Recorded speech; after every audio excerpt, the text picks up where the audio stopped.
Bonjour, aujourd'hui on va voir dans le cadre de la partie 4 relative aux désintégrations radioactives, on va voir la désintégration β-. Alors ce mode de désintégration β- concerne les noyaux qui se trouvent au-dessous de la zone de stabilité, c'est-à-dire ils ont un surplus de neutrons par rapport à la zone de stabilité. Pour rejoindre cette zone de stabilité, le noyau a tendance à diminuer le N et augmenter le Z. Pour rejoindre cette zone, il doit diminuer N et augmenter Z. Alors pour cela, le noyau instable transforme un neutron en proton. À l'intérieur du noyau, un neutron se transforme en proton plus un électron plus une troisième particule de masse négligeable appelée antineutrino. Alors cet électron-là est appelé β- à cause de son origine nucléaire, parce qu'il est produit dans le noyau. On l'appelle β-. Donc tous ces noyaux-là, que vous voyez en bleu-vert, au-dessous de la zone de stabilité, ont un excès de neutrons, et pour cela ils ont tendance à transformer un neutron en proton pour rejoindre la zone de stabilité. Donc une désintégration, au cours d'une désintégration β-, il y a diminution de N et augmentation de Z. Donc, vous voyez ici par exemple, de façon générale, si vous avez un noyau X à Z, il va transformer un neutron en proton, donc on aura Z plus 1, et A sera le même parce qu'un neutron a été transformé en proton, plus l'électron, appelé β-, plus la troisième particule anti-neutrino de masse considérée nulle. Donc comme je l'ai dit, la désintégration β- est une désintégration isobarique, c'est-à-dire A constante. Un exemple de désintégration β-, le cobalt 60 qui se transforme en nickel 60, donc Z ici 27 et Z c'est 28, plus l'électron plus l'anti-neutrino. Alors pour calculer la chaleur de désintégration β-, alors la chaleur de désintégration β- c'est la masse totale initiale moins la masse totale finale, le tout fois C carré. Donc c'est la masse nucléaire, la masse du noyau X fois C carré, moins la masse du noyau Y fois C carré, moins la masse de l'électron fois C carré, et on néglige la masse de l'anti-neutrino. Comme les masses tabulées sont généralement les masses atomiques, on peut passer facilement, comme on l'a déjà fait dans le cas précédent, on peut passer de masse nucléaire en masse atomique.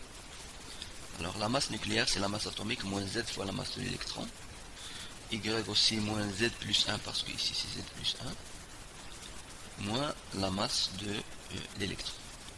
Alors ici nous avons moins Z, moins Z, c'est-à-dire plus Z, moins 1, c'est plus 1, moins 1, donc ce qui fait que les masses des électrons se simplifient, et la chaleur de désintégration β- est finalement la masse atomique du noyau père moins la masse atomique du noyau fils.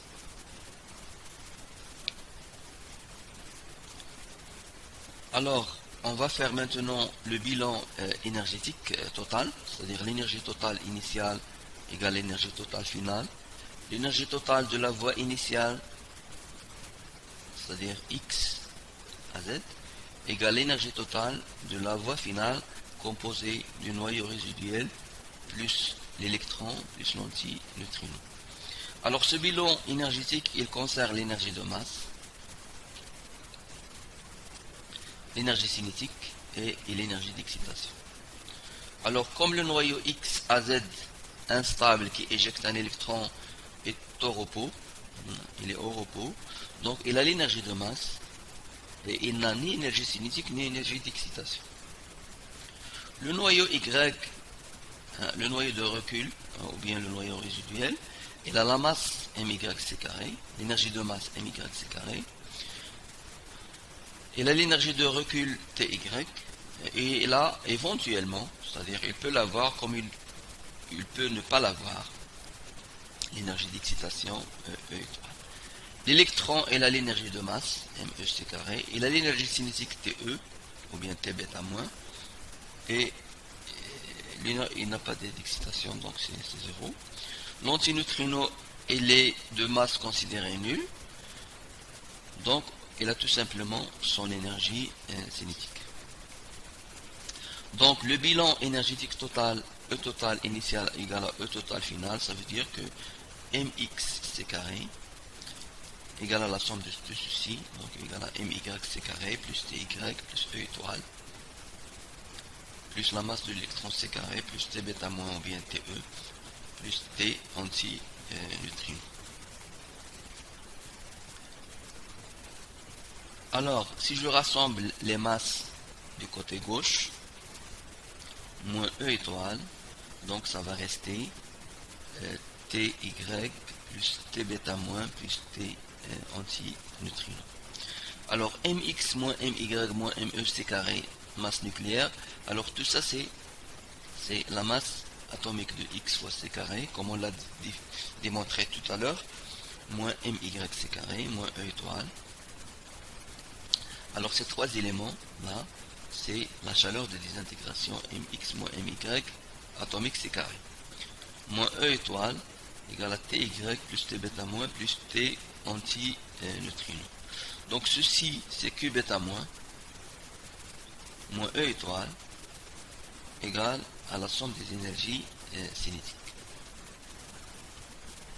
On appelle Q bêta moins moins E étoile, on l'appelle Q bêta moins étoile égale à TY plus T bêta moins plus T anti-neutrino. Alors finalement, la chaleur de désintégration bêta moins se trouve sous forme d'énergie d'excitation E étoile et sous forme d'énergie cinétique des éléments finaux. Voilà, donc ça c'est la chaleur de désintégration bêta moins, c'est mx c carré, masse atomique de x c carré, moins masse atomique de y c carré. Si le noyau y se trouve dans un état excité E étoile, donc Q bêta moins étoile, c'est Q bêta moins moins E étoile.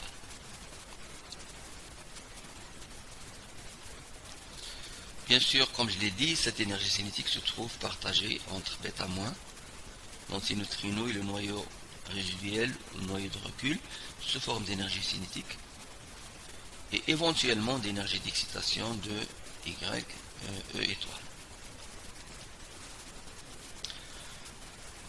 Le noyau Y, en raison de sa masse relativement très grande par rapport à celle de l'électron, fait un recul négligeable devant les énergies cinétiques de l'électron et l'antineutrino. Là, par exemple, si je prends un cas de désintégration bêta- du noyau de césium 137, alors le noyau Y, qui est le baryum 137 ici, je vais comparer sa masse à la masse de l'électron. Donc la masse du baryum sur la masse de l'électron, c'est la masse du baryum c'est 137 UMA, la masse de l'électron fois C carré fois C carré. Alors on sait que la masse de l'électron fois C carré c'est 0,511. La masse du baryum c'est 137 fois UMA C carré qui est 931,5, ce qui donne 250 000 environ. Donc la masse du noyau Y c'est environ 250 000 fois la masse de l'électron. C'est pourquoi l'énergie de recul du noyau Y c'est T bêta moins, c'est négligeable devant T bêta moins et T neutrino, et ainsi comme Q étoile bêta moins c'est la somme de ces trois éléments, Ty elle est négligeable devant T bêta moins et T nu, ce qui donne Q bêta moins, c'est environ égal à T bêta moins plus T anti-neutrino. Donc Q bêta moins étoile, c'est environ T bêta moins plus T anti-neutrino. Donc l'énergie dégagée par des intégrations bêta moins, donc se trouve sous forme de l'énergie d'excitation, cette étoile-là, se trouve sous forme d'énergie d'excitation du noyau Y, plus les énergies cinétiques de la particule bêta moins et de l'anti-neutrino. Voilà. Donc je traduis cette expression, je l'écris sous cette forme.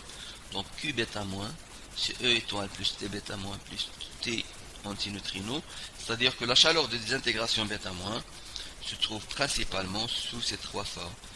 Énergie d'excitation du noyau Y, qui est un phénomène éventuel, il peut avoir lieu comme il peut ne pas l'avoir, plus l'énergie cinétique de l'électron, plus l'énergie cinétique de l'anti-neutrino. Finalement, T bêta moins, c'est Q bêta moins étoile moins T anti-neutrino. Donc, l'énergie, la chaleur dégagée, moins E étoile, est partagée, partagée de façon aléatoire entre T bêta, entre l'électron et l'anti-neutrino. On ne sait pas exactement quelle est la valeur de T bêta moins et quelle est la valeur de T antineutrino, parce que toutes les combinaisons sont possibles. Par exemple, T bêta moins égale à 1 quart et T nu égale à 3 quarts de Q bêta moins étoile, ou bien moitié-moitié, ou bien etc. Toutes les combinaisons sont possibles, c'est-à-dire qu'il y a une infinité de combinaisons. Tout ce qu'on sait, c'est que T bêta moins, c'est Q étoile moins T anti-neutrino, et elle est maximale.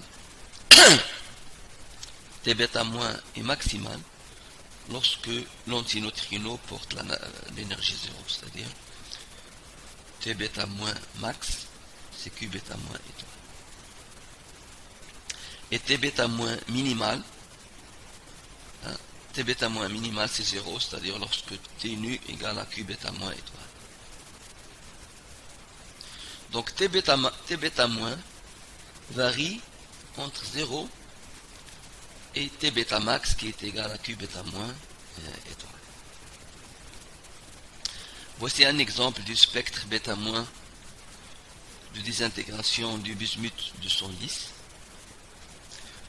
Q bêta moins étoile c'est 1,16 MeV qui est égal à E bêta moins max. Et le spectre est un spectre continu, il varie de 0 jusqu'à E bêta max ou bien Q bêta moins étoile. Alors, la distribution n'est pas uniforme. L'énergie bêta moins la plus probable, c'est ici.